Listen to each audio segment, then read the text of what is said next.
ಒಂದು ಹಳ್ಳಿಯಲ್ಲಿ ಶಿವು ಎಂಬ ಬಡ ಹುಡುಗನಿದ್ದ. ಅವನ ತಂದೆ ರೈತನಾಗಿದ್ದು ದಿನವೂ ಹೊಲದಲ್ಲಿ ಕಷ್ಟಪಟ್ಟು ಕೆಲಸ ಮಾಡುತ್ತಿದ್ದನು. ಮನೆಯ ಪರಿಸ್ಥಿತಿ ತುಂಬಾ ಕಷ್ಟಕರವಾಗಿತ್ತು. ಆದರೆ ಶಿವುವಿಗೆ ಓದಿನಲ್ಲಿ ತುಂಬಾ ಆಸಕ್ತಿಯಿತ್ತು. ಶಾಲೆಗೆ ಹೋಗುವಾಗ ಅವನು ಹಳೆಯ ಪುಸ್ತಕಗಳು, ಮುರಿದ ಪೆನ್ಸಿಲ್ ಬಳಸುತ್ತಿದ್ದ. ಇತರ ಮಕ್ಕಳು ಅವನನ್ನು ನೋಡಿ ನಗುತ್ತಿದ್ದರು. ಕೆಲವರು ನೀನೇನು ದೊಡ್ಡವನಾಗುತ್ತೀಯಾ ಎಂದು ಹಾಸ್ಯ ಮಾಡುತ್ತಿದ್ದರು.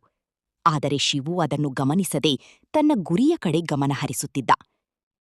ಒಂದು ದಿನ ಶಿಕ್ಷಕರು ಕೇಳಿದರು, ನೀವು ದೊಡ್ಡವರಾದ ಮೇಲೆ ಏನಾಗಬೇಕು?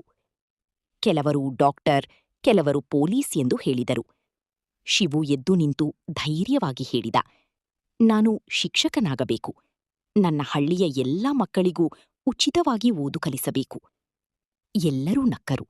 ಆದರೆ ಶಿಕ್ಷಕರು ಮಾತ್ರ ಸಂತೋಷಪಟ್ಟರು. ಕಾಲ ಕಳೆಯುತ್ತಾ ಹೋಯಿತು. ಶಿವು ದಿನವೂ ಬೆಳಗ್ಗೆ ಎದ್ದು ಓದುತ್ತಿದ್ದ. ರಾತ್ರಿ ದೀಪದ ಬೆಳಕಿನಲ್ಲಿ ಕೂಡ ಓದುತ್ತಿದ್ದ. ಆದರೆ ಅವನು ತನ್ನ ಕನಸನ್ನು ಬಿಟ್ಟಿಲ್ಲ. ಒಂದು ದಿನ ಪರೀಕ್ಷೆ ಫಲಿತಾಂಶ ಬಂದಿತು. ಶಿವು ಸಂಪೂರ್ಣ ಜಿಲ್ಲೆಯಲ್ಲಿ ಮೊದಲ ಸ್ಥಾನ ಪಡೆದನು. ಎಲ್ಲರೂ ಆಶ್ಚರ್ಯಪಟ್ಟರು. ಅವನನ್ನು ಹಾಸ್ಯ ಮಾಡುತ್ತಿದ್ದವರು ಕೂಡ ಅವನನ್ನು ಅಭಿನಂದಿಸಿದರು. ಅವನಿಗೆ ಮುಂದಿನ ಓದಿಗೆ ಸರ್ಕಾರದಿಂದ ವಿದ್ಯಾರ್ಥಿ ವೇತನ ಸಿಕ್ಕಿತು. ಅವನು ಉತ್ತಮ ಕಾಲೇಜಿನಲ್ಲಿ ಓದಿ ಕೊನೆಗೆ ಒಬ್ಬ ಉತ್ತಮ ಶಿಕ್ಷಕನಾದ. ಅವನ ಮಾತಿನಂತೆ ತನ್ನ ಹಳ್ಳಿಗೆ ಮರಳಿ ಬಡ ಮಕ್ಕಳಿಗೆ ಉಚಿತವಾಗಿ ಓದು ಕಲಿಸಲು ಆರಂಭಿಸಿದ. ಅವನ ಕಾರಣದಿಂದ ಹಳ್ಳಿಯ ಹಲವಾರು ಮಕ್ಕಳು ತಮ್ಮ ಜೀವನವನ್ನು ಸುಧಾರಿಸಿಕೊಂಡರು.